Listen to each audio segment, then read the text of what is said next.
Mari kita sama-sama bangkit berdiri. Mau kita mulai ibadah pagi ini. Terima kasih Tuhan buat anugerah-Mu atas setiap hidup kami. Terima kasih buat kasih setia-Mu dalam setiap hidup kami. Pagi ini Tuhan, kami memuji, memuliakan nama-Mu di tempat ini, maupun yang sedang ibadah online di rumah kami masing-masing. Terima kasih Tuhan buat penyertaan-Mu. Terima kasih Tuhan. Dan pagi ini Tuhan, kami memuji, memuliakan nama-Mu di tempat ini.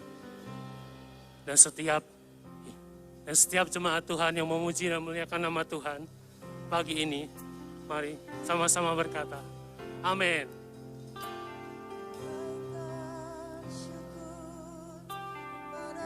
Mari naikkan pujian. Ku sembah sujud kepadamu Tuhan, di hadapan tahta kemuliaan-Mu. Ku tinggikan, ku agungkan selamanya. Mari naikkan pujian ini sama-sama. Ku naikkan syukur padamu Yesus. Ku sembah sujud kepadamu Tuhan, di hadapan tahta kemuliaan-Mu. Ku tinggikan, ku agungkan selamanya. Segala puji hanya untuk-Mu, segala puji syukur bagi-Mu. Ku tinggikan nama-Mu selalu, kemuliaan hanya bagi-Mu. Terpujilah nama-Mu. Ku naikkan syukur kami Tuhan.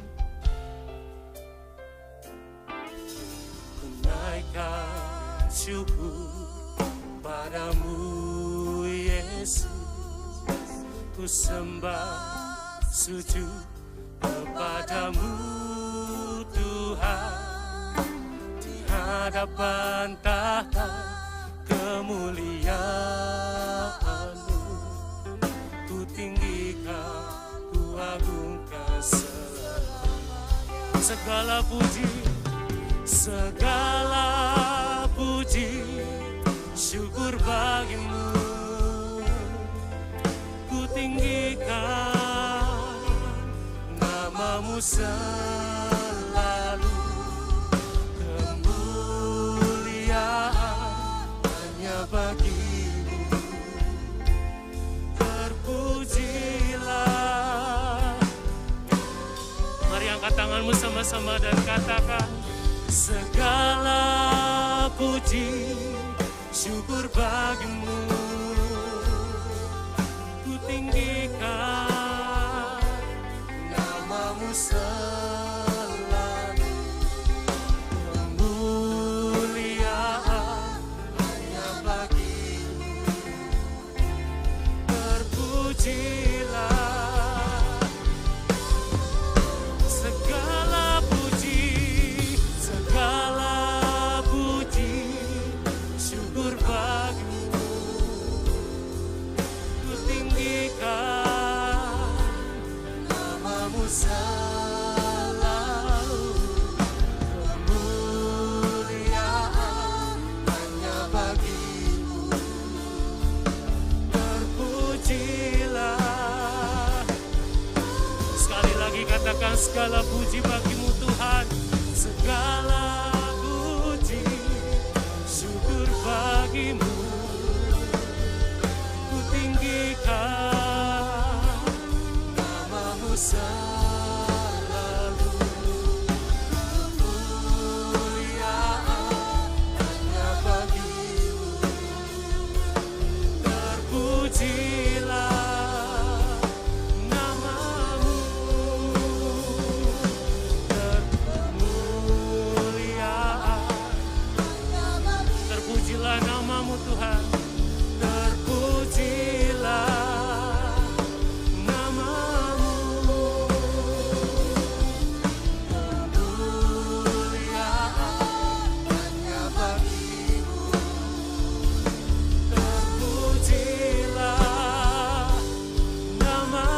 sebab Kau yang layak Tuhan,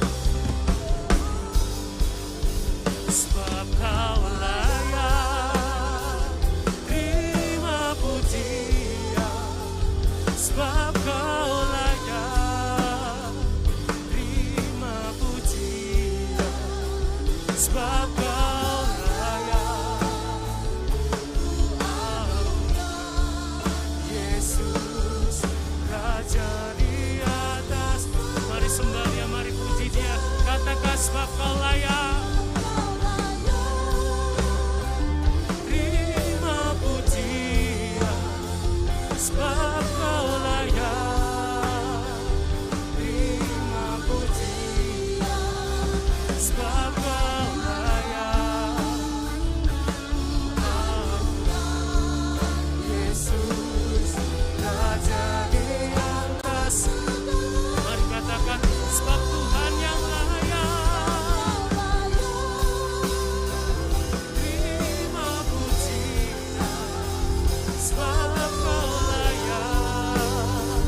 Terima pujian, sebab Kau layak.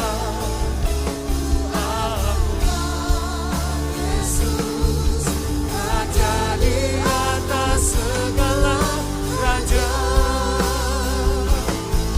Raja di atas segala raja. Raja di atas segala raja. Berikan kemuliaan yang terbaik buat Tuhan. Haleluya.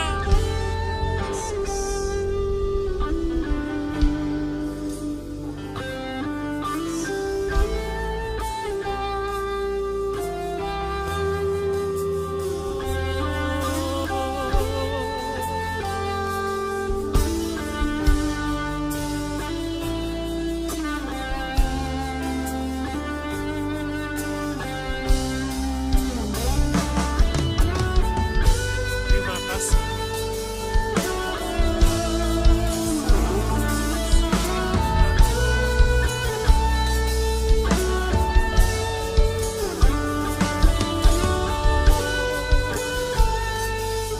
Kita bersyukur padamu.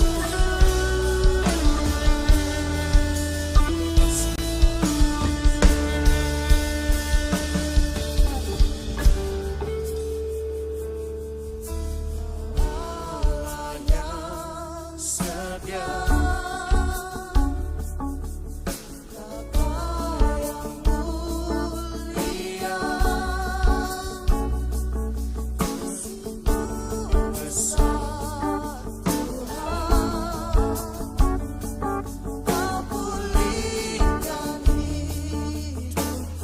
Kaulah harapanku Tuhan.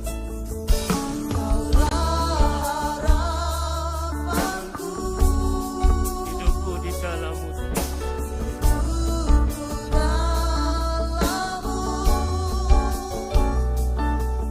Terima kasih Kau selamatkanku. Mari angkat tanganmu sama-sama, bersama-sama nyanyikan. Dengan apa akan ku balas segala kebaikan-Mu. Segenap hatiku menyembah-Mu Yesus. Ku bersyukur padamu selamanya.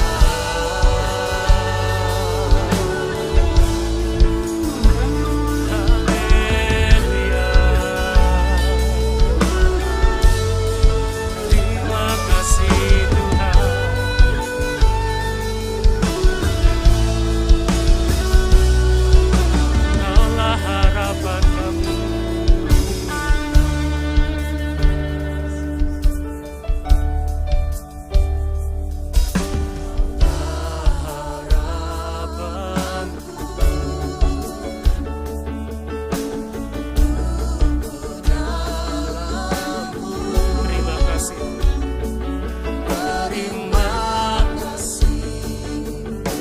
Kau selamatkan hidup kami. Kau selamatkan hidupku. Dengan apa kami balas segala kekuatan, segala segenap hidup kami biar menyembah Engkau Tuhan. Menyembah-Mu Yesus, bersyukur padamu. Dengan apa kami balas segala kebaikan-Mu. Segenap hatiku menyembah-Mu Yesus, bersyukur padamu selamanya.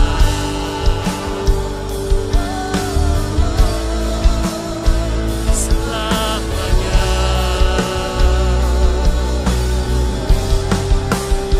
Selamanya Kau Tuhan, kami menyembah.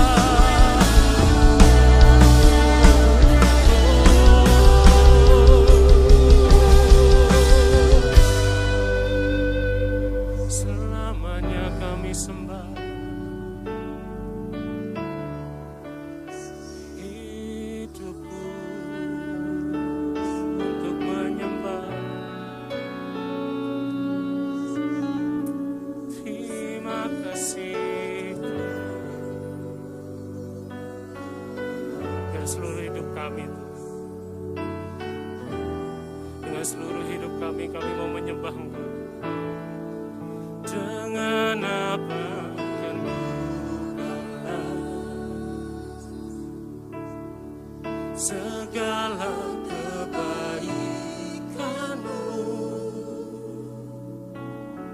Segenap hatiku menyembah-Mu Yesus, ku bersyukur. Mari angkat tanganmu, mari angkat suaramu dan sama-sama nyanyi. Dengan apa kami balas segala kebaikan-Mu. Dan segenap hidup kami menyembah Engkau Tuhan. Menyembah-Mu Yesus, bersyukur padamu.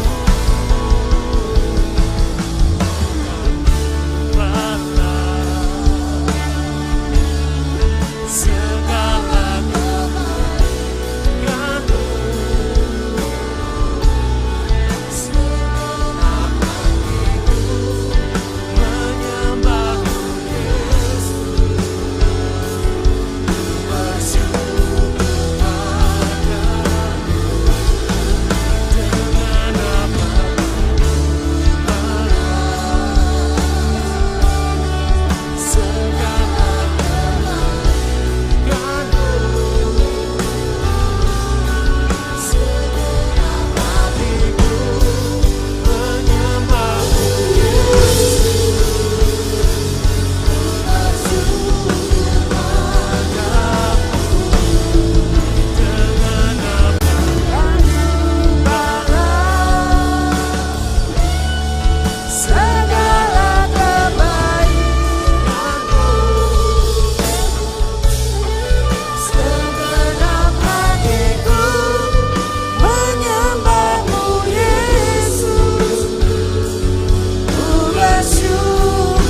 mayaramu na na ya na na ya na na ya na na oh na na na ya na so na na na na ya na na ya na so oh mayaramu na na ya na mo oh na na ya na na ya na na ya na ya na so na na ya na so na na ya na mo na na maramu na na ya na mo oh na na ya oh na na ya na so na na ya na mo oh na ya na mo ya na mo na mo na ma ya na mo na na na mo na na ya na oh na ya na mo na na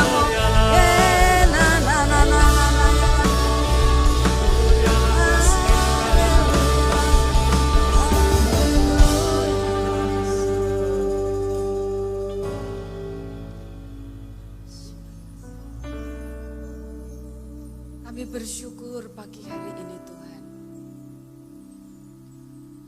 Kami lihat dalam seminggu ini kebaikan-kebaikan-Mu melimpahkan buat kami. Ada banyak hal yang kami tidak mengerti. Tapi satu yang kami bisa rasakan, kebaikan-Mu itu ada dalam hidup kami. Terima kasih Tuhan Yesus. Biar hati kami limpah dengan syukur pagi hari ini. Terima kasih Tuhan. Selidiki aku, lihat hatiku, apakah ku sungguh mengasihimu Yesus. Kau yang maha tahu dan menilai hidupku, tak ada yang tersembunyi bagimu. Selidiki aku, lihat hatiku, apakah ku sungguh mengasihimu Yesus. Kau yang maha tahu dan menilai hidupku, tak ada yang tersembunyi bagimu. Telah kulihat kebaikan-Mu yang tak pernah habis di hidupku. Ku berjuang sampai akhirnya Kau dapati aku tetap setia. Tuhan, ini doa kami pagi hari ini. Selidiki aku, lihat hatiku, apakah ku sungguh mengasihimu Yesus. Kau yang maha tahu dan menilai hidupku, tak ada yang tersembunyi bagimu. Telah kulihat kebaikan-Mu yang tak pernah habis di hidupku. Ku berjuang sampai akhirnya Kau dapati aku tetap setia. Kau dapati aku tetap setia. Kau dapati aku tetap setia. Terima kasih Tuhan. Sampaikan pesan-Mu pagi hari ini. Kami siap untuk mendengar akan pesan Tuhan untuk kami pribadi demi pribadi. Terima kasih Tuhan, kami mau bertumbuh di dalam pengenalan akan Engkau. Kami mau terus setia sampai pada akhirnya. Ajari kami Roh Kudus pagi hari ini, biar kami mengerti akan firman Tuhan. Beri pengertian, buka pikiran dan hati kami, untuk kami boleh tahu akan jalan-jalan Tuhan.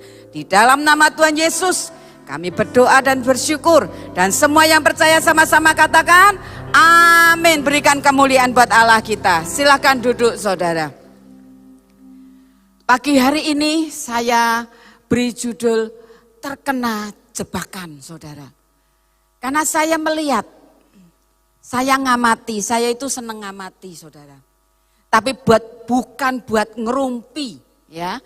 Tapi untuk saya itu bawa kepada Tuhan. Saya amati, saya ngeliati, oh banyak orang itu terkena jebakan saudara.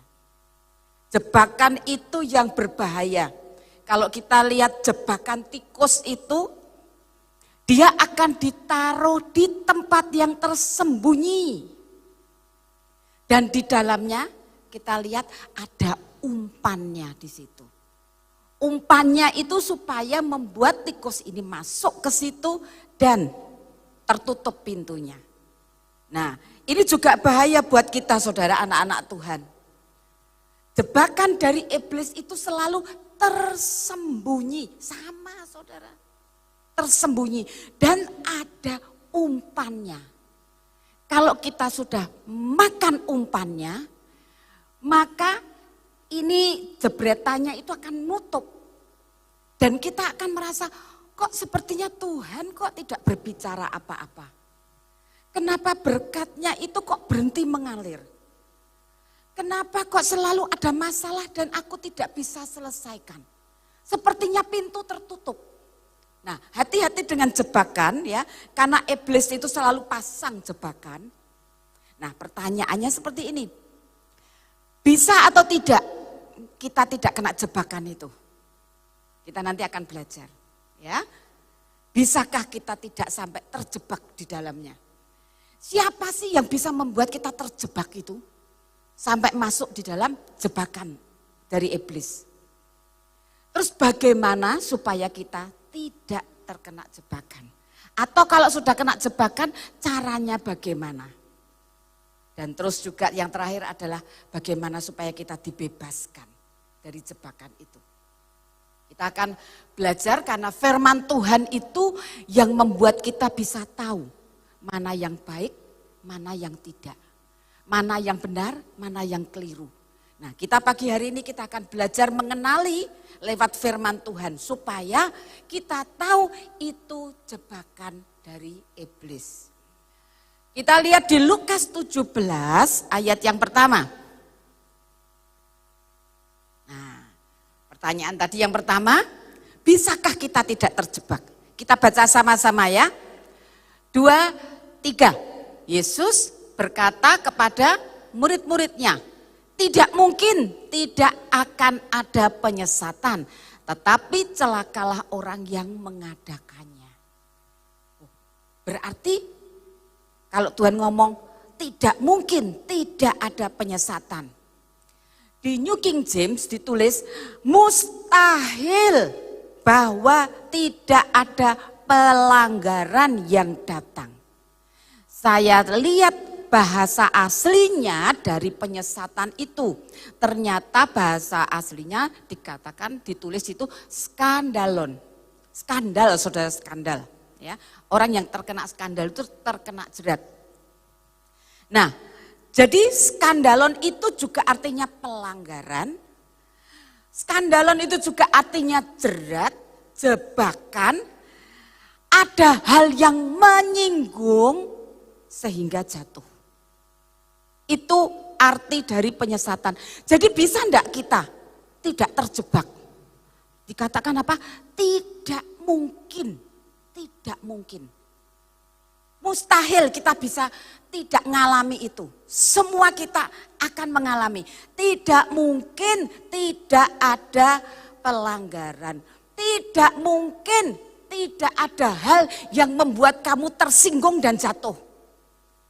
Tidak mungkin kamu tidak kesandung dan jatuh. Itu firman Tuhan katakan, itu peringatan buat kita anak-anak Tuhan. Jadi bagaimana kita nanti lepas dari jebakan, ada caranya. Tapi semua kita harus hati-hati, karena ternyata kita tidak bisa menghindari itu.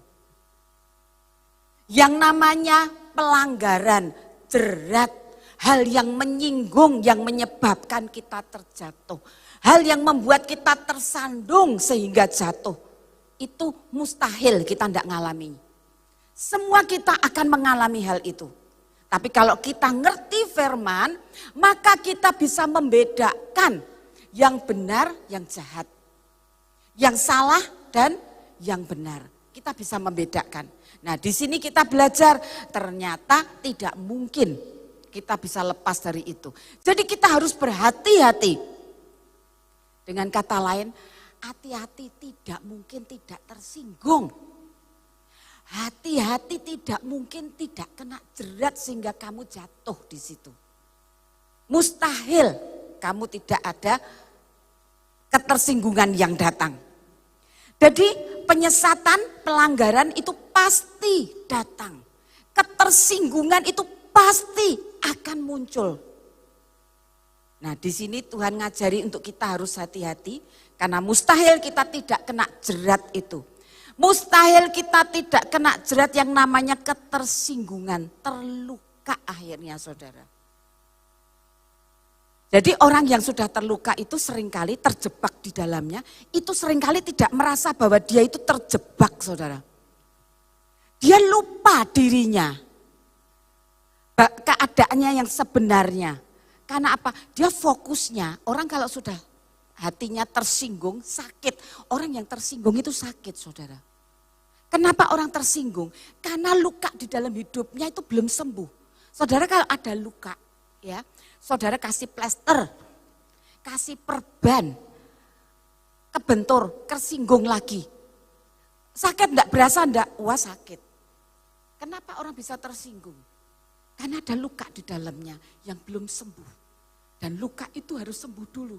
Supaya kalau kita tersinggung satu dengan yang lain tidak mudah jatuh. Karena apa? Karena manusia kalau sudah terluka, dia akan merasa orang lain yang salah, dia tidak. Dan itu memang karakter manusia seperti itu. Karena dia merasakan orang lain salah, kesalahannya itu yang dilihat, salahnya dia kepada dirinya sendiri. Pusat hidupnya akhirnya ke dirinya sendiri. Kalau kita lihat di 2 Timotius 3 ayat 1 dan 2a. Ketahuilah bahwa pada hari-hari terakhir akan datang masa yang sukar. Ya betul itu. Manusia akan mencintai dirinya sendiri. Begitu dia terluka, fokusnya adalah dirinya sendiri. Dia tidak pernah mempedulikan orang lain. Orang kalau sudah sakit ya, dia akan teriak untuk dirinya sendiri. Dia tidak akan memikirkan orang lain. Dia akan berkata, aku aja sakit seperti ini tidak diperhatikan. Aku harus memperhatikan orang lain. Wah enggak mau saya. Nah itu orang yang terluka biasanya dia merasa dirinya itu korban.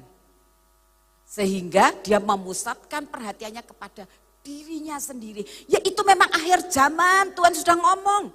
Manusia akan mencintai dirinya sendiri. Ya ini yang harus kita hati-hati.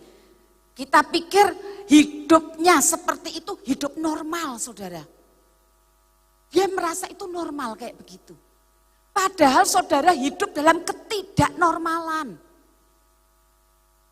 Luka itu, ketersinggungan, rasa tersinggung itu harus sembuh dalam hidup kita. Karena apa? Kita masuk di dalam jeratnya iblis. Begitu kita masuk di dalam jeratnya iblis, pintu apapun tertutup saudara. Kita seperti gini, kok semua jalan rasanya tertutup ya. Mau ini kok ya enggak bisa, mau itu kok ya enggak bisa. Nah karena saudara masuk di dalam jeratnya iblis. Karena ada rasa ketersinggungan tadi, terjerat saudara. Ketersinggungan itu kalau sudah masuk dalam hidup kita, itu membuat kita jadi orang yang senternya ke diri kita sendiri. Rasa sakitku, aku harus diperhatikan. Karena apa? Dia merasa sakit soalnya. Tapi hidup seperti itu tidak normal. Jadi saudara jangan pikir orang yang seperti itu, alah sudahlah semua orang kan juga ngalami hal seperti ini. Pokoknya aku lupakan. Jangan dilupakan saudara. Kalau melupakan seperti ditutup plester. Suatu ketika kesinggung lagi, wah teriak lagi. Karena apa? Lukanya belum sembuh saudara. Saudara ada di dalam jeratnya iblis. Sehingga pintu-pintu itu sepertinya tertutup buat saudara. Karena di dalam jerat itu.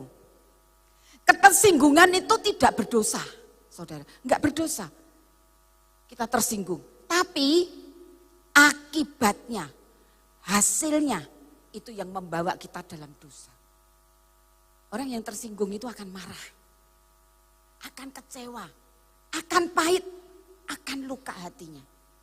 Nah, jadi hati-hati dengan ketersinggungan. Ketersinggungannya tidak membuat kita dosa, akibatnya membuat kita dosa. Jadi bagaimana respon kita terhadap luka di dalam hidup kita, itu menentukan masa depan kita sendiri, saudara.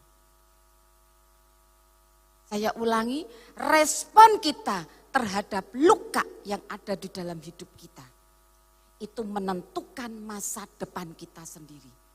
Pintunya ketutup, saudara. Mungkin itu saudara alami sudah bertahun-tahun, puluh tahun yang lalu. Dan saudara pikir itu normal. Itu tidak normal saudara.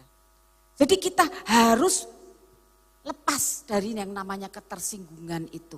Karena saudara masuk di dalam jeratnya iblis. Iblis itu jebakan, yang namanya jebakan itu ditaruh yang tempatnya tersembunyi. Dan ada umpannya. Kalau tidak ada umpannya, nih tikus tidak masuk saudara. Begitu sudah makan umpannya, ketersinggungan ini, maka pintunya tutup, jebret, tutup. Nah, yang rugi kita, Tuhan sudah menyediakan banyak hal yang baik untuk kita. Tapi kita tidak bisa nikmati. Karena apa? Karena kita di dalam jebakan. Kita masuk di dalam jeratnya iblis. Dan itu merugikan tidak hanya kita yang rugi, Tuhan juga rugi, gereja juga rugi karena saudara tidak bisa menikmati apa yang jadi bagian saudara. Jadi bisa enggak kita lepas dari jerat itu? Enggak bisa. Mustahil. Tidak ada yang tidak bisa masuk di dalam jebakan. Semua kita akan bisa masuk di dalam jebakannya. Jadi kita mesti hati-hati yang namanya dengan ketersinggungan. Saudara kalau cuma ngomong penyesatan, saudara mungkin pikiran saudara tidak bisa sampai di situ. Buka bahasa aslinya, skandalon.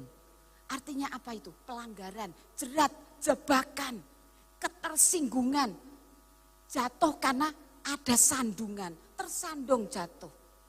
Nah di sini kita harus hati-hati saudara. Jadi siapa yang bisa melukai kita? Raja Daud pernah mengalami saudara. Dan saya pernah ngalami apa yang dialami oleh Raja Daud. Lihat di Mazmur 55 ayat 13 sampai 15. Kalau musuhku yang mencela aku masih dapat menanggungnya.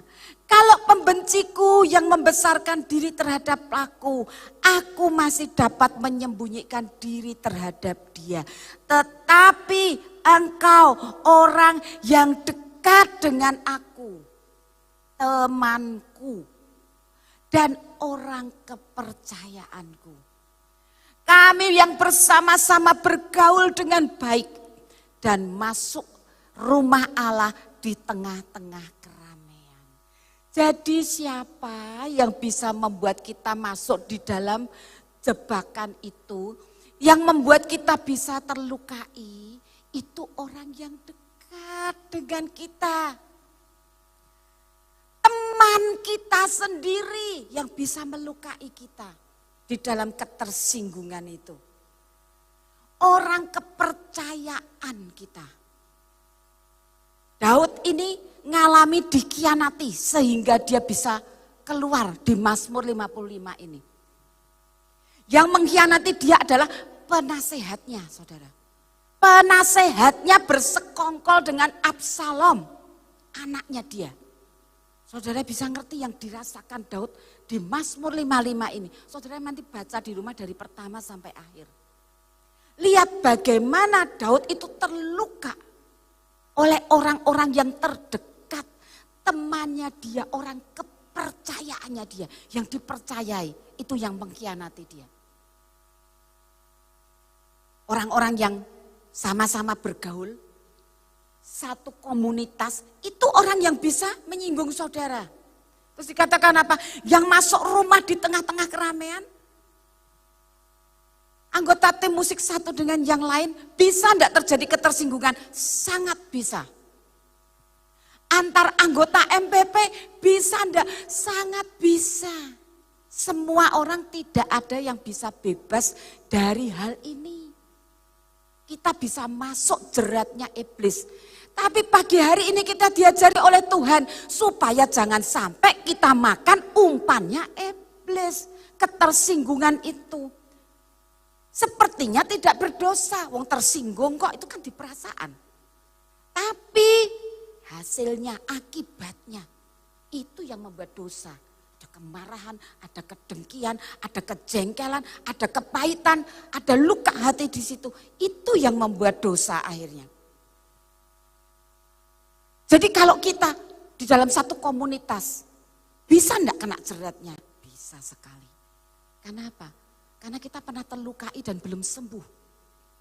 Sehingga kita gampang tersinggung lagi. Kalau kita sudah sembuh, kita disinggung sedikit pun juga tidak akan rasa sakit. Kenapa? Lukanya sudah sembuh.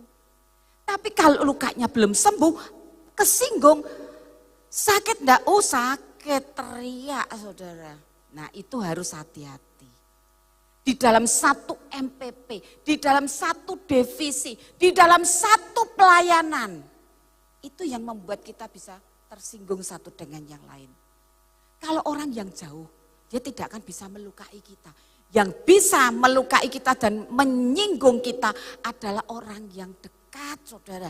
Kalau jauh itu gini aja sudah tidak bisa, saudara. Tapi begitu dekat, senggolan. Istilahnya orang Semarang, bentet, saudara. Bentet langsung. Jadi hati-hati, itu jerat, hati-hati. Ketersinggungan itu tidak dosa, tapi akibatnya membawa dalam dosa. Kelihatannya enak ini, ikan asin. Begitu dia masuk di dalam jebakan itu, ini pintunya tertutup, saudara. Yang rugi adalah kita, saudara. Jadi hati-hati. Orang yang sudah terkena seperti itu, dia bisa merasa orang lain yang salah. Aku tidak pernah salah. Dia yang menyebabkan aku jadi begini. Dia yang menyebabkan aku jadi bangkrut. Dia. Dia menyebabkan jadi jabatanku turun. Dia ini. Dia yang mengkhianati. Nah, kalau sudah begitu, kalau arahnya ke dirinya, kita akan jadi orang yang sombong. Kita merasa orang lain yang salah. Semua kesalahan di orang lain, dirinya tidak. Karena dia hanya melihat kesalahan yang dilakukan orang kepada dirinya. Dan itu adalah kesombongan. Dia akan sulit untuk berkata, ya aku kena jebakan.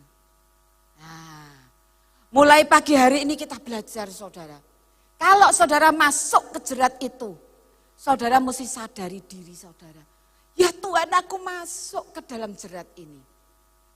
Kalau kita bisa rendah hati di hadapan Tuhan, maka kita akan dilepaskan. Tapi kalau tidak, kita akan berjalan di dalam kesombongan. Akhirnya yang kita kerjakan kelihatannya baik, tapi hasilnya tidak seperti yang kita perkirakan. Terus gini, bagaimana supaya kita tidak, atau yang sudah masuk di dalam jebakan itu, supaya kita dibebaskan, ngalami kebebasan. Kita lihat di jemaat Laodikia, di Wahyu 3 ayat 17 sampai 18. Karena engkau berkata, aku kaya. Aku telah memperkayakan diriku dan aku tidak kekurangan apa-apa. Ini orang yang sudah terjerat, tidak mau mengakui bahwa dia kena jebakan. Ya. Aku tidak kekurangan apa-apa. Dan karena engkau tidak tahu, dikatakan apa? Bahwa engkau itu semestinya melarat, malang, miskin, buta, dan telanjang. Jadi di sini Tuhan mau kita itu ngerti hidup kita. Ya. Terus selanjutnya dikatakan, maka aku menasehatkan engkau supaya engkau membeli daripadaku emas yang telah dimurnikan dalam api, agar engkau menjadi kaya dan juga pakaian putih, supaya engkau memakainya agar jangan kelihatan ketelanjanganmu yang memalukan. Dan lagi minyak untuk melumas matamu supaya engkau dapat melihat. Jadi bagaimana supaya kita lepas dari jebakan itu? Bagaimana supaya kita juga tidak terkena jebakan itu mulai pagi hari ini? Karena kita ngerti semua orang pasti akan kena ketersinggungan. Dan itu terjadi di mana-mana.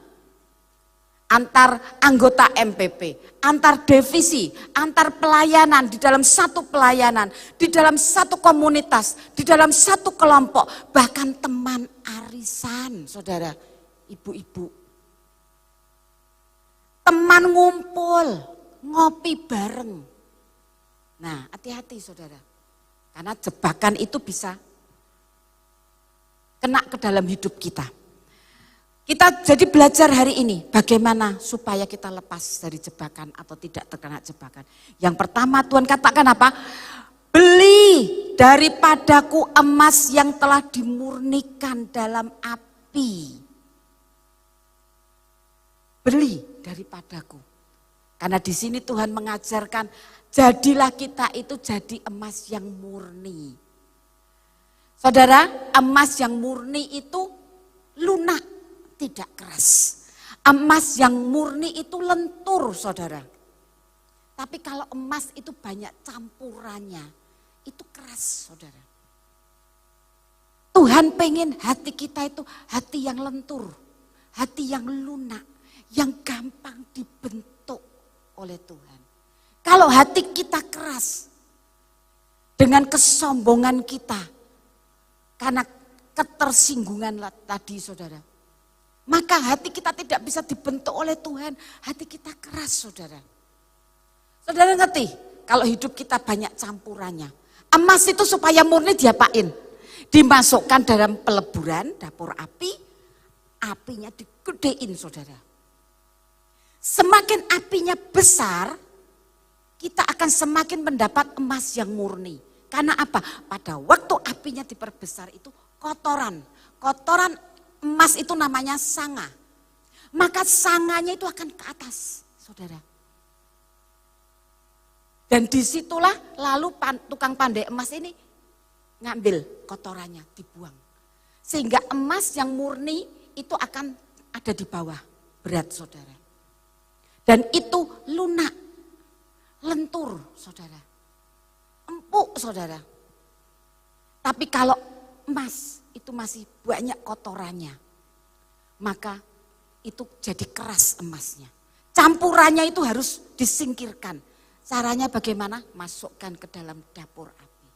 Hidup kita seringkali pada waktu kita masuk dalam dapur api, itu kita itu sedang mau dibersihkan sama Tuhan supaya jadi emas yang murni. Hati yang murni itu saudara hanya didapati pada waktu kita mau dibentuk oleh Tuhan. Hatinya empuk, lembut saudara. Biarlah kita, mungkin ada yang masuk di dalam dapur api sekarang ini. Ada yang kesusahan-kesusahan yang harus saudara lewati. Ada ujian-ujian yang harus saudara lewati. Sehingga kelihatan keluar, kotorannya keluar semua. Kelihatan sifat asli yang kita yang buruk saudara. Pada waktu kelihatan, Ya ternyata begitu masuk dapur api baru kelihatan yang buruk-burukku itu, yang campuran yang menyebabkan emas dalam hidupku ini tidak bisa murni, hatiku tidak bisa murni. Ini nih lihat, kelihatan ini kotorannya. Lah kelihatan toh, lo jengkel, lo mangkel, lo marah, lo pahit hati. Oh, satu dengan yang lain akhirnya kita bertengkar, kita ribut, kita cekcok sampean. Nah disitulah kelihatan semua, masuk dapur api, kotorannya muncul semua saudara. Tuhan mau disingkirkan ini. Loh lihat tuh kamu tuh lihat, licik toh loh, kelihatan liciknya. Loh kelihatan penipunya loh. Caramu kerja lihat itu tuh kelihatan. Pada waktu kita di dalam dapur api itu baru kelihatan. Kita kotoran-kotoran kita dalam hidup kita.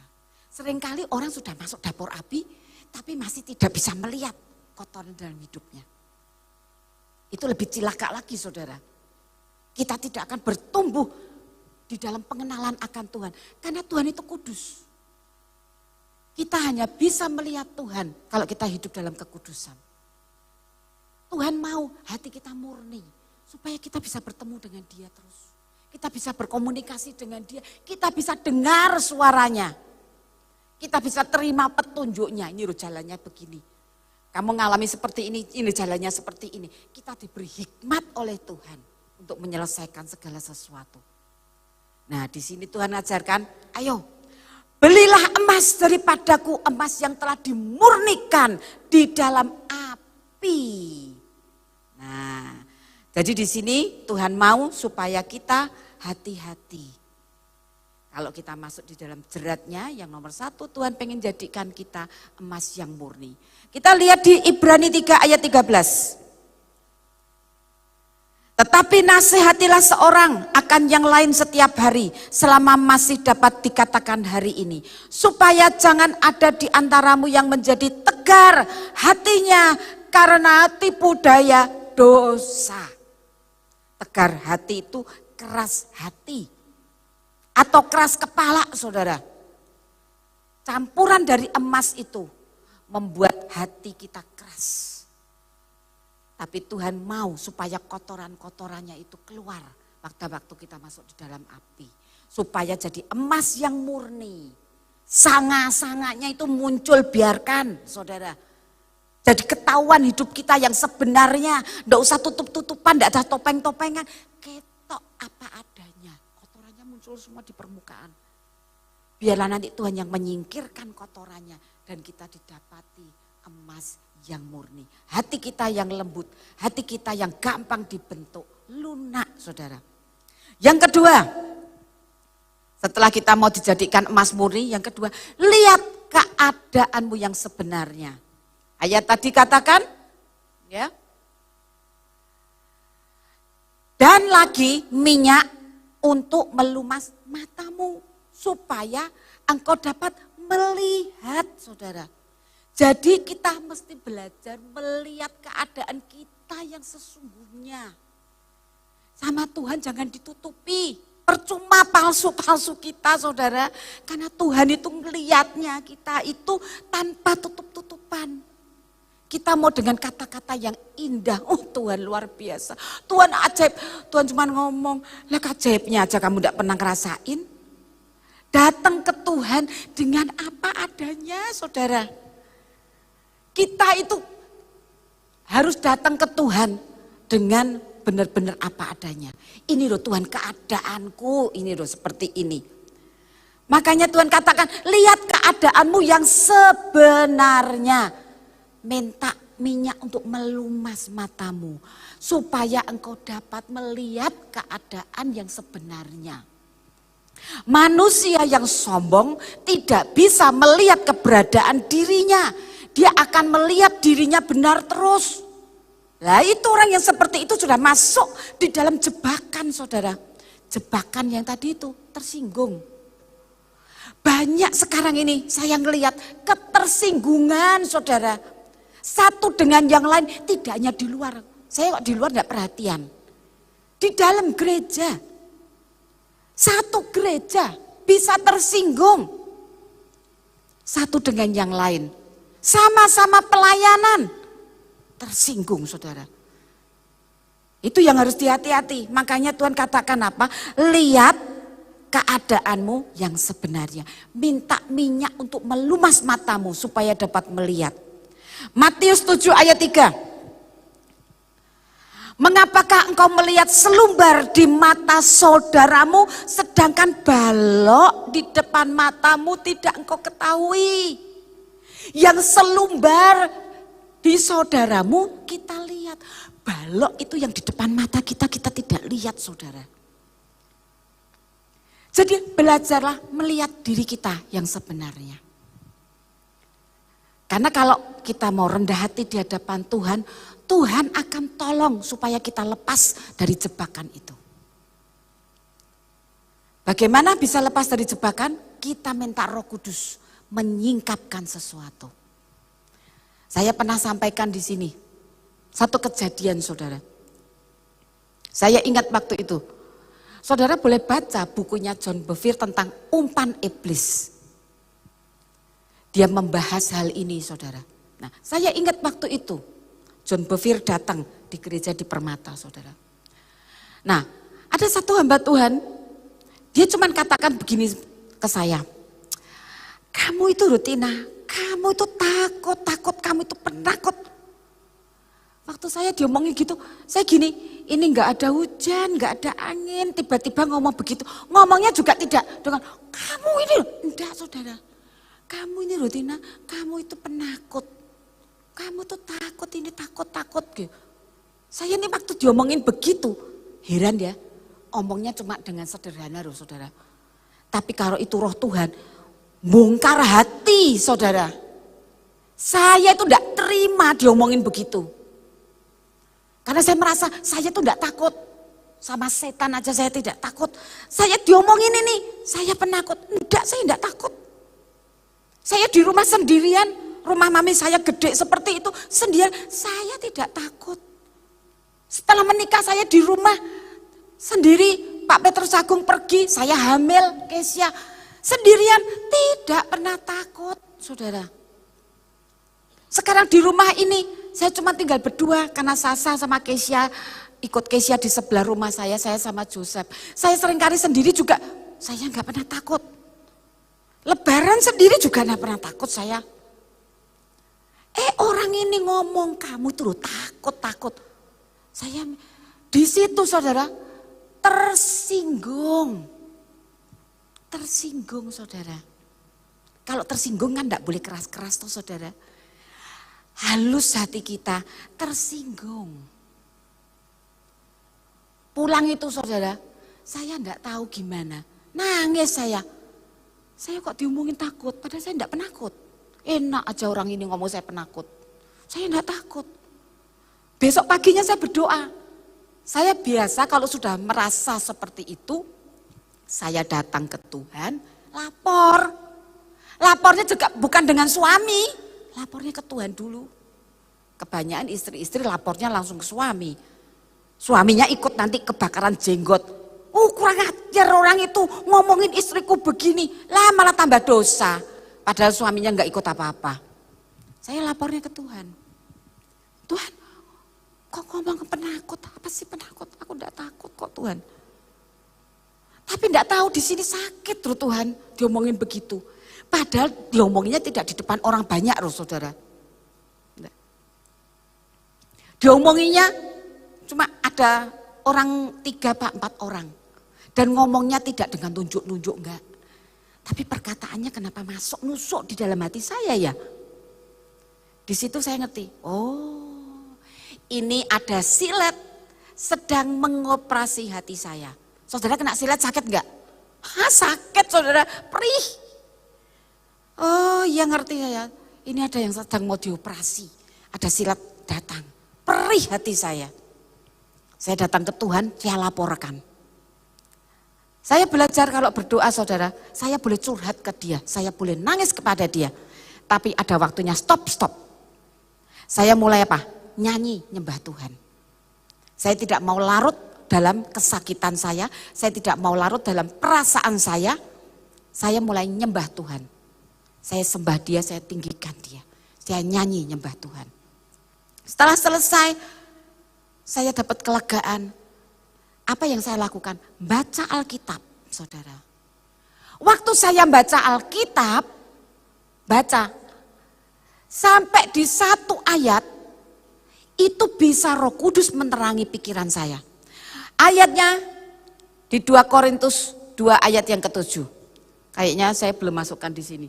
Ya, saya bacakan buat saudara. 2 Korintus 2 ayat yang ke-7. Ini sedang baca Alkitab. Sehingga kamu sebaiknya harus mengampuni dan menghibur dia. Supaya ia jangan binasa oleh kesedihan yang terlampau berat. Saya pada waktu membaca firman Tuhan itu, sepertinya tidak ada apa-apa. Tapi pada waktu saya membaca kalimat terakhirnya ini, Roh Kudus tiba-tiba membuka mata saya, sehingga saya melihat kebenaran. Dan saya dimerdekakan di sini. Dikatakan apa? Jangan binasa oleh kesedihan yang terlampau berat. Firman apapun yang saudara baca, kalau Roh Kudus menyingkapkan, maka akan tersingkap dan membuat kita merdeka, saudara. Di situ saya diomongi sama Roh Kudus. Katakan, lihat tuh, kesedihan yang terlampau berat. Kemarin lihat toh, tersinggung kamu, sakit hatimu, luka.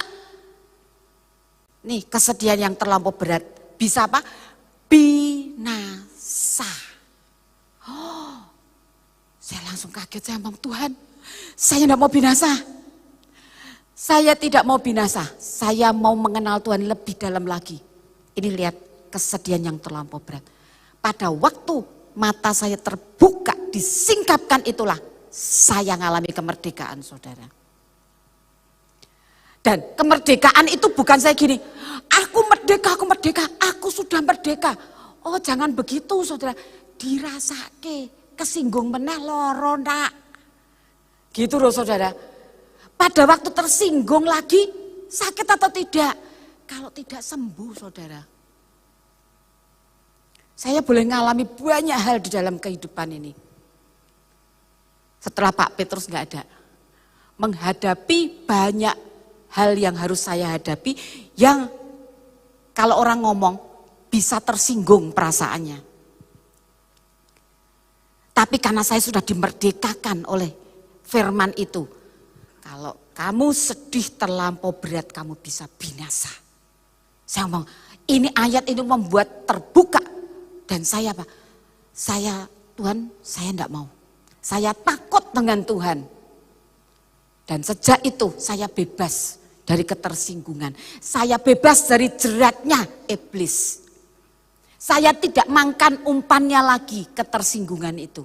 Kalaupun ada ketersinggungan, tapi itu tidak akan melukai hati saya. Seperti ada yang balut hati saya, saudara.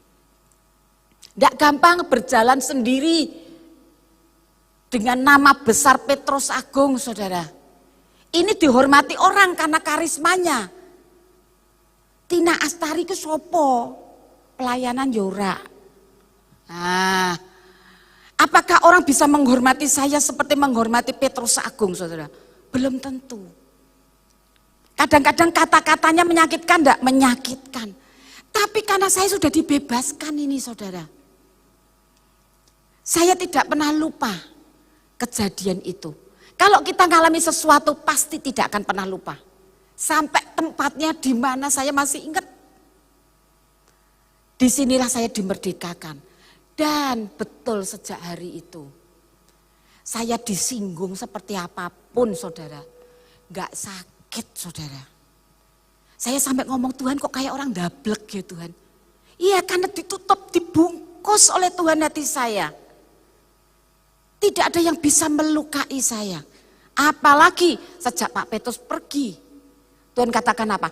Aku yang jadi suamimu. Wah, pembela saya tuh Tuhan Yesus luar biasa. Dia yang jadi suami, dia yang bertanggung jawab dengan hidup saya. Jadi enggak butuh suami lagi, saudara. Sudah ada Tuhan Yesus. Dia yang melindungi, dia mencukupi saya, dia menjagai saya. Hati saya dibungkus oleh kasih-Nya. Itu kemerdekaan yang luar biasa. biarlah pagi hari ini saya berdoa semua kita yang masih di dalam ketersinggungan tidak bisa langsung otomatis saudara. Tapi saudara nanti akan mengalami Tuhan sehingga pada waktu saudara membaca firman, firman itu dibukakan. Itulah nanti jadi kesaksian buat hidup saudara, buat kesaksian buat orang yang lain. Saudara mengalami perubahan di dalam hidup. Saudara tidak akan jadi gampang tersinggung lagi. Kita berdoa sama-sama ya. Tuhan terima kasih. Ajari kami untuk menanggalkan semua kesombongan kami. Ajari untuk kami menanggapi firman-Mu dengan benar. Karena kami tahu firman-Mu bisa menyembuhkan, bisa membebaskan. Penuhi kami dengan Roh Kudus-Mu, supaya kami dituntun terus di dalam kebenaran. Kami tidak mau hidup kami di dalam jebakannya iblis. Kami mau dimerdekakan, kami mau dibebaskan. Kami mau pulih, kami mau jadi orang yang merdeka Tuhan. Sehingga kami lepas dari ketersinggungan. Kami tidak masuk di dalam jeratnya iblis. Kami tidak makan umpannya iblis. Pagi hari ini kami berdoa Tuhan. Biar firman ini boleh masuk dalam hidup mereka semua. Semua yang mendengarkan. Baik yang di gereja ini maupun yang sedang di rumah. Biar Roh Kudus terus berbicara dalam hidup mereka. Terima kasih Tuhan.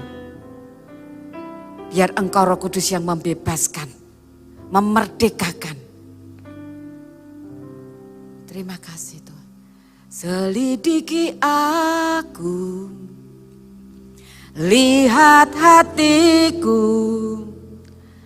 apakah ku sungguh mengasihimu Yesus. Kau yang maha tahu dan menilai hidupku. Tak ada yang tersembunyi bagimu. Kita bangkit berdiri sama-sama. Selidiki aku, lihat hatiku,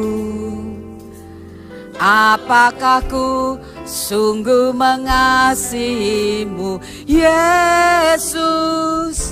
Kau yang maha tahu dan menilai hidupku.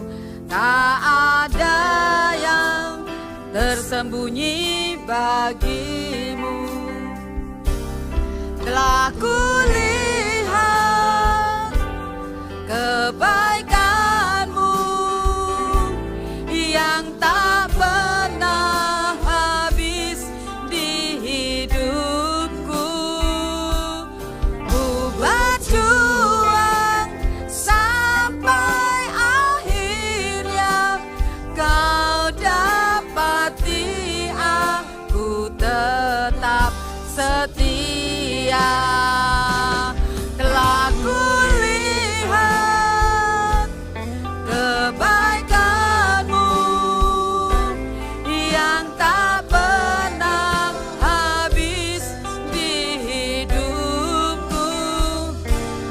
Ku berjuang sampai akhirnya Kau dapati aku tetap setia. Tuhan, pagi hari ini hamba-Mu berdoa untuk jemaat di tempat ini.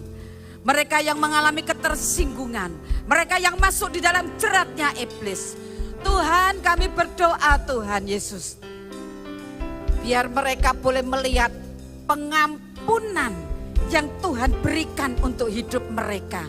Supaya mereka juga bisa melepaskan pengampunan itu kepada yang lain. Biar mata mereka terbuka Tuhan mulai pagi hari ini. Betapa Tuhan sudah mengampuni semua dosa dan kesalahan dalam hidupnya. Dan karena pengampunan Tuhan ada dalam hidupnya, maka mereka bisa mengampuni orang yang bersalah dalam hidup mereka. Hamba-Mu berdoa Tuhan, beri pewahyuan itu turun di dalam nama Tuhan Yesus. Dalam nama Tuhan Yesus, biar mereka bisa mengerti kebenaran ini. Dan kebenaran ini akan membebaskan hidup mereka. Tuhan, Engkau tolong mereka Tuhan Yesus, supaya lepas dari jerat iblis, supaya lepas dari ketersinggungan, supaya sembuh luka di dalam hidup mereka, supaya mereka tidak sakit hati, tapi disembuhkan oleh Tuhan. Di dalam nama Tuhan Yesus. Terima kasih Tuhan, terima kasih. Terima kasih Tuhan Yesus. Roh Kudus, biar roh-Mu bekerja mulai pagi hari ini. Mengerjakan hidup setiap kami. Supaya kami tidak masuk dalam jeratnya iblis. Kami tidak makan umpan yang iblis sediakan. Kami tidak mengalami ketersinggungan. Dan kami boleh bebas dari ketersinggungan. Kalau kami mendapat ketersinggungan, tidak akan melukai hidup kami lagi. Kami mau jadi jemaat yang sehat. Kami mau hidup rohani kami sehat semuanya Tuhan. Kami mau jadi gereja yang sehat. Kami jadi jemaat yang sehat. Kami jadi MPP yang sehat Tuhan. Sehingga kami bisa bertumbuh. Bertumbuh di dalam pengenalan akan Engkau. Dan kami bisa berbuah.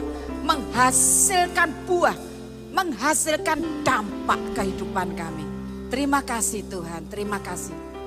Terima kasih Tuhan. Telah kulihat kebaikan-Mu yang tak pernah habis di hidupku. Ku berjuang sampai akhirnya Kau dapati aku tetap setia. Ku berjuang sampai akhirnya Kau dapati aku tetap setia. Ku berjuang sampai akhirnya Kau dapati aku tetap setia.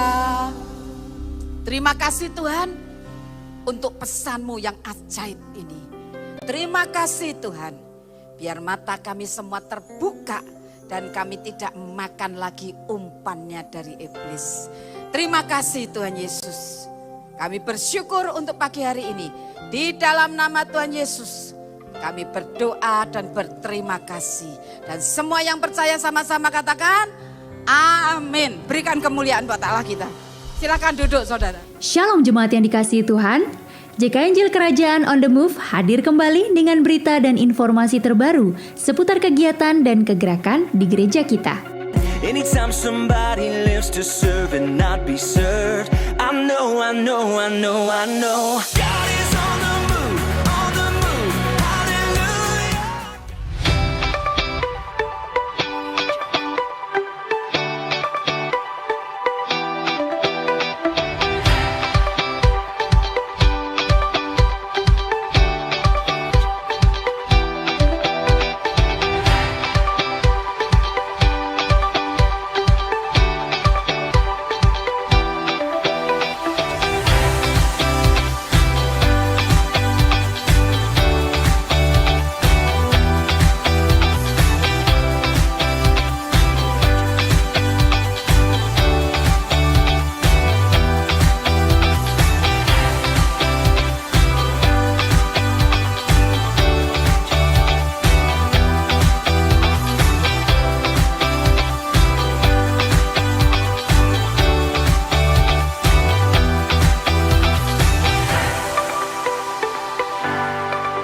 Terima kasih kepada Bapak Guana Tanjung yang sudah memberikan cairan disinfektan Fresh 7 sebagai program peduli COVID-19 kepada Gereja JKI Injil Kerajaan. Fresh 7 ini digunakan untuk mensterilkan ruang vaksinasi yang ada di Holy Stadium dan ruang isoman di MHC.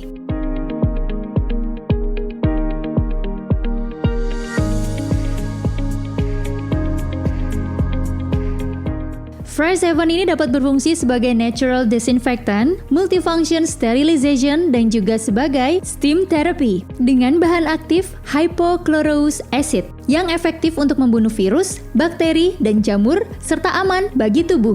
Tidak mengandung alkohol dan food grade.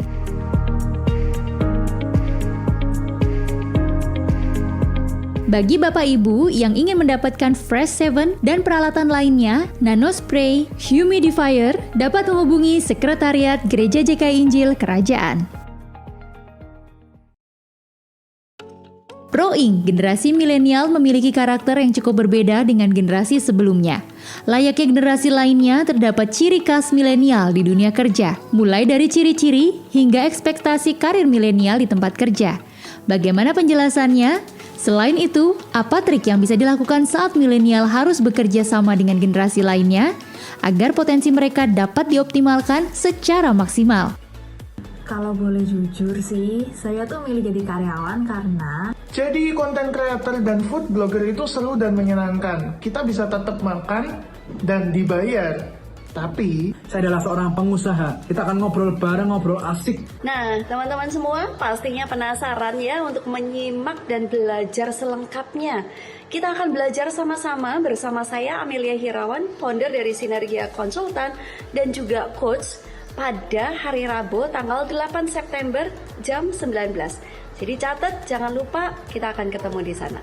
See you. Ikuti seminar Pro-Ing melalui aplikasi Zoom bersama Ibu Amelia Hirawan, founder of Sinergia Consultant. Hari Rabu 8 September 2021, jam 19 WIB. Daftar dengan cara ketik Pro-Ing, spasi nama, spasi nomor WA, kirim melalui WA ke nomor 024 7663 2244. JKI Injil Kerajaan kembali akan hadir memberkati saudara-saudara kita di Papua. Kali ini bersama Batalion Infanteri 410 Alugoro, Blora. Akan memberikan bantuan berupa pakaian, alat tulis, alat olahraga seperti bola voli dan bola kaki, serta benih untuk pertanian. Mari saudara, bagi Anda yang ingin mengambil bagian dalam pelayanan ini, bisa menghubungi Saudari Ari 0811 279 8860 atau dibawa langsung ke Holy Stadium. Ditunggu sampai tanggal 29 Agustus 2021. Liputan Zoom 3P Pengembalaan, Pemuritan dan Penjangkauan bersama Pastor Tina Agung Purnomo, Pendeta Samuel Basri dan pelayan MPP, Rabu 18 Agustus 2021 jam 19 WIB yang lalu. Mungkin kita sedang menghadapi kegoncangan di masa pandemik ini, tercecer di mana-mana. Tetapi pertanyaannya adalah, apakah Anda dan saya sebagai tanggung jawab kita, penggembalaan kita masih setia? Apa istimewanya menjawab KPK itu? 5 pertanyaan itu. Yang pertama, saudara akan ngerti, mereka tahu yang namanya bersyukur. Tidak hanya keluhan di dalam hidup mereka. Yang kedua, kita tahu nanti setelah MPP ini selesai, kita berdoanya itu apa?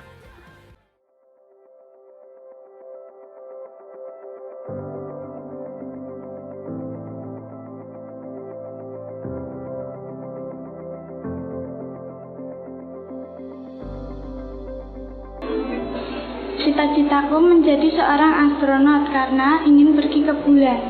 Cita kami jadi dokter karena membantu orang sakit. Cita-citaku ingin menjadi seorang guru karena aku ingin membantu banyak orang untuk belajar. Cita-cita saya ingin menjadi seorang pengusaha karena saya ingin membuka lapangan kerja dan membantu orang lain. Impian dan cita-cita saya yaitu saya ingin menjadi wirausaha yang sukses. Karena saya ingin balas semua kebaikan dan kasih sayang yang sudah orang tua saya berikan kepada saya sampai saat ini. Impian saya ingin menjadi tentara karena ingin mengabdi kepada negara. Sekolah Kristen Terang Bangsa mengajak para donatur untuk memberikan beasiswa kepada siswa-siswi TK dan SD Sekolah Kristen Terang Bangsa. Anda dapat mengirimkan beasiswa dengan cara transfer melalui BCA dengan nomor rekening 009 499 1010 atas nama Yayasan Terang Bagi Sejahtera Bangsa dengan berita transfer TSS. Dan kami juga mengajak para donatur agar dapat memberikan beasiswa kepada siswa-siswi SMP, SMA, dan SMK Kristen Terang Bangsa cukup dengan Rp100.000 per bulan per anak selama 1 tahun. Anda dapat mengirimkan beasiswa dengan cara transfer atau melalui BCA dengan nomor rekening 182-270-0009 atas nama Gereja JKI Injil Kerajaan, Berkat Bagi Bangsa, dengan berita transfer DBS. Seberapapun donasi Anda akan sangat bermanfaat bagi mereka yang membutuhkan, dan Anda sudah mengambil bagian dalam membentuk generasi pemimpin, pemurid yang transformatif. Bagi Anda yang sudah mengirimkan beasiswa, dimohon mengirimkan bukti transfer melalui WA. Informasi lebih lanjut, hubungi Miss Widiasih di nomor 081 1278 0022. Masih ada info untuk Anda.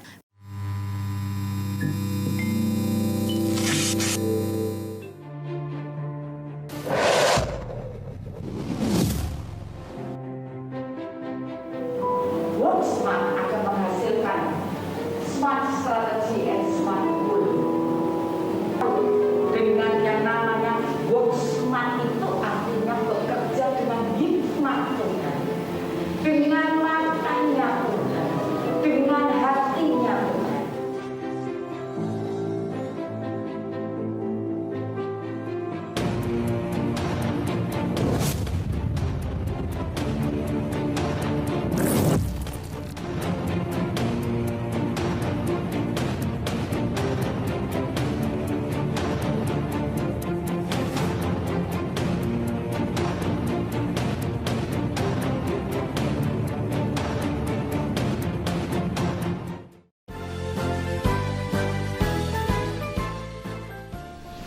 Saudara, anak-anak dari sekolah SMK Terang Bangsa mulai mengadakan tanaman hidroponik. Mereka mulai berusaha untuk melakukan sesuatu yang bisa dihasilkan di kemudian hari. Nah, ini salah satunya yang mereka buat. Masih kecil, tapi saya percaya kalau kecil dilakukan dengan setia, maka akan jadi besar nantinya. Ya, jadi kita berdoa supaya tanaman-tanaman ini bisa jadi berkat buat orang yang akan nanti membeli dan menikmatinya. Ukir masa depan, menerjang zaman menyongsong pembangunan, siap sedia dan selalu bangga. Tuhan, biar Engkau memberkati akan siswa-siswi dari SMK Terang Bangsa. Berkat-Mu turun atas mereka Tuhan. Di dalam nama Tuhan Yesus yang ditanam oleh tangan ini dijadikan berhasil. Berhasil di dalam nama Yesus. Dalam nama Tuhan Yesus. Terima kasih Tuhan. Keberhasilan akan mengikuti kami karena kami adalah generasi yang takut akan Tuhan. Terima kasih Tuhan, dalam nama Tuhan Yesus. Dan semua yang percaya sama-sama katakan amin. Berwawasan tinggi, berbudi mulia, giat belajar selalu berusaha. SMK bisa. Bagi saudara yang rindu memberikan persembahan dan persepuluhan, dapat transfer ke rekening atas nama Gereja JKI Injil Kerajaan BCA Cabang Gang Tengah dengan nomor rekening 182-53000009. Mandiri Cabang Semarang dengan nomor rekening 135-000-222-33322. Atau juga bisa scan QR yang sudah tersedia berikut. Mari terus disiplin mematuhi protokol kesehatan dengan menjalankan 5M. Mencuci tangan, memakai masker, menjaga jarak, menjauhi kerumunan, dan mengurangi mobilitas. Terima kasih sudah menyaksikan JKI Injil Kerajaan on the Move minggu ini. Sampai jumpa, Tuhan Yesus memberkati.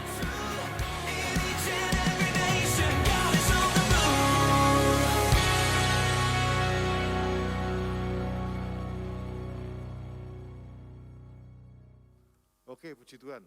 Saya mau sampaikan beberapa hal. Yang pertama ialah di MHC tanggal 26 yang lalu, ya, itu sudah tutup untuk sementara karena semua pasien dan semuanya sudah selesai dan kita tetap dalam posisi standby karena janjiannya paling enggak ada beberapa bulan. Jadi tempat sana kosong, tapi kalau ada sesuatu terjadi kita standby, kita siap. Paling enggak kita sebagai gereja Tuhan sudah melakukan bagian kita sehingga paling enggak ada 600 orang yang sudah sembuh lewat di pelayanan di MHC. Beri tepuk tangan buat Tuhan. Terima kasih untuk semua dukungannya, ada yang sudah memberikan apa dan banyak hal sehingga mereka juga para nakesnya, tenaga medisnya sangat terkesan bekerja sama dengan kita. Saya rasa itu hal yang luar biasa. Kita tetap terus berdoa ke depannya MHC mau seperti apa dan bagaimana kita biar ada dalam pimpinan Tuhan. Yang kedua, vaksin. Vaksin kita sudah menyelesaikan vaksin yang pertama sekitar 75-78 ribu, yang kedua juga sebagian sudah di sini ada 63 ribu atau berapa, yang lain-lain mungkin sudah ke tempat lain atau bagaimana, tapi tetap kita kita sedang menanti, karena begini saudara, jadi di tempat kita ini luar biasa, karena kecepatan vaksinnya itu 1 jam itu bisa 1.500, 1 jam. Jadi kalau misalnya 1 hari bisa 7.000, 10.000 itu sangat mungkin, bukannya tidak mungkin. Nah, posisi daripada vaksin yang ada ini sekarang lagi terbatas, sehingga tidak bisa disalurkan terutama ke tempat kita, karena tempat kita kalau misalnya pemerintah terima katakanlah 20.000 gitu, kalau mendekati kita cuma bisa berjalan 3 hari.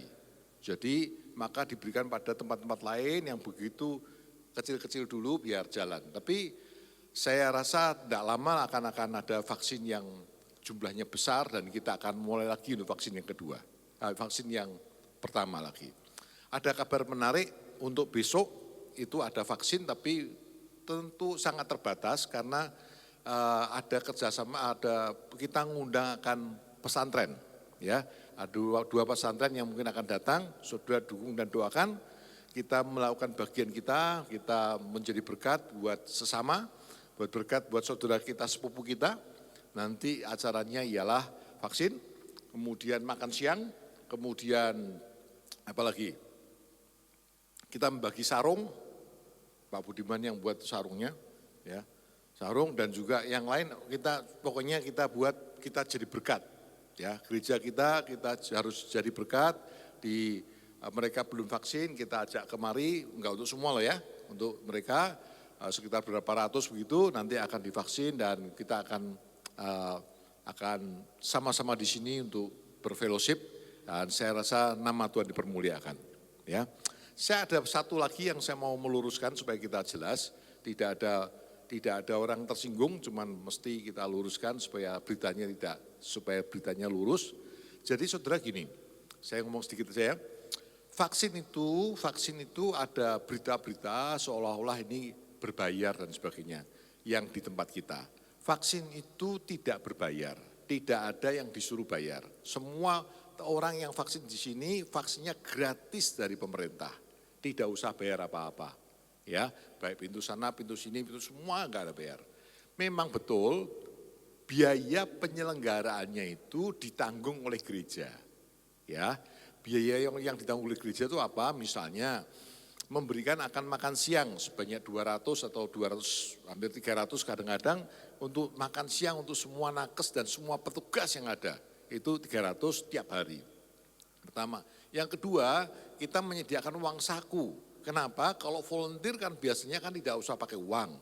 Kita ngerti itu, tapi kalau 6 bulan kan nggak mungkin.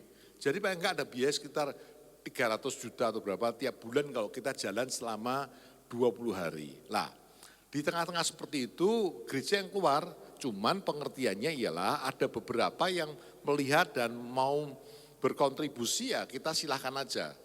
Ya, tapi suruh bayar satu orang berapa itu tidak sama sekali. Kenapa begitu? Memang tidak berbayar. Ada perusahaan-perusahaan yang sangat terbantu sekali karena ganti daripada setiap hari karyawannya itu pergi untuk vaksin, ini bisa satu kali selesai dengan cara model yang kita kerjakan ini. Jadi kita akan, saudara supaya ngerti bahwa tidak ada berbayar di situ, semuanya gratis. Ya, kita terus berdoa, kita jadi berkat, kita sedang berbicara dengan beberapa pendeta di kota-kota lain untuk mengadakan vaksin, dan kita akan dukung dan kita akan temani mereka, akan suplai makanannya, bahkan kita akan berbagi berbagai macam berkat di sana seperti hadiah dan sembako dan sebagainya. Saya rasa nama Tuhan dipermuliakan. Beri tepuk tangan buat Tuhan. Tidak ada yang berbayar vaksinnya. Kalau ada yang merasa bahwa, wah saya ditarik persembahan untuk vaksin, saudara bisa lapor ke saya. Ya, karena kita memang tidak berbayar, vaksinnya itu gratis. Tapi yang dari gereja-gereja lain, saudara. Dan saya bersyukur bahwa pada waktu Tuhan pakai tempat ini untuk jadi sentra vaksin, gereja-gereja yang lain itu ikut ambil bagian. Sebagai tubuh Kristus, mereka juga bahagia.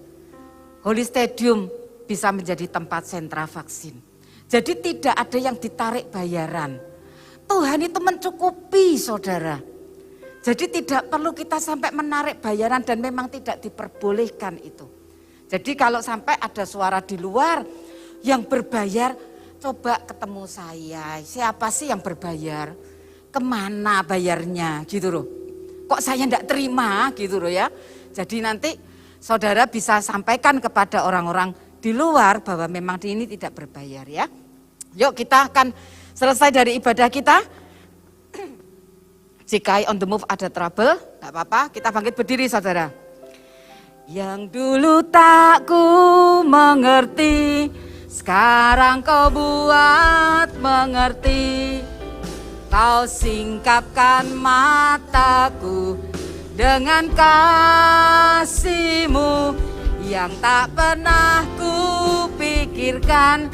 Sungguh kau telah sediakan.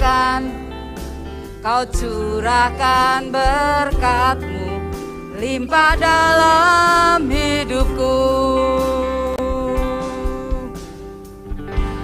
Terima kasih Yesus. Terima kasih Yesus. Puji syukur hanya bagimu, ya Allahku, ya Tuhanku. Terima kasih Yesus. Terima kasih Yesus. Puji syukur hanya bagimu. Terima kasih Yesus. Tuhan, kami sembah Engkau dengan harta kami. Kami mau belajar untuk taat dalam memberi perpuluhan, persembahan syukur, nasar dan juga buah sulung. Kami mau taat menabur di waktu kami limpah maupun di waktu roti dan air yang serba sedikit. Karena Engkau Tuhan yang akan memberi hujan bagi benih yang baru kami taburkan dalam ketaatan. Sekarang Tuhan janji-Mu, tingkap-tingkap langit dibukakan, belalang-belalang disingkirkan, palang-palang pintu yang menghalangi berkat dibuka lebar, dan berkat dicurahkan sampai berkelimpahan. Kami melakukan bagian kami, dan Tuhan yang melakukan keajaiban. Tuhan yang kami sembah di dalam nama Tuhan Yesus akan membuka perbendaharaannya yang melimpah, dan berkat-Mu turun ke atas kami, ke dalam lumbung-lumbung kami, pekerjaan dan usaha kami. Sekarang tadahkan tangan-Mu dan terimalah berkat Tuhan. Biarlah Engkau bebas merdeka dari jerat apapun juga. Hati-Mu akan didapati murni di hadapan Tuhan. Engkau akan menerima penyingkapan kebenaran yang terus-menerus bersama dengan Roh Kudus. Semua kita akan bertumbuh menjadi pemimpin, pemurid yang memuliakan nama Tuhan kita Yesus Kristus. Tuhan Yesus memberkati dan melindungimu. Tuhan menyinarimu dengan wajah-Nya dan memberimu kasih karunia. Tuhan mengarahkan wajah-Nya kepadamu dan memberimu damai sejahtera. Dan semua yang percaya sama-sama katakan, amin. Selamat pagi, Tuhan Yesus memberkati.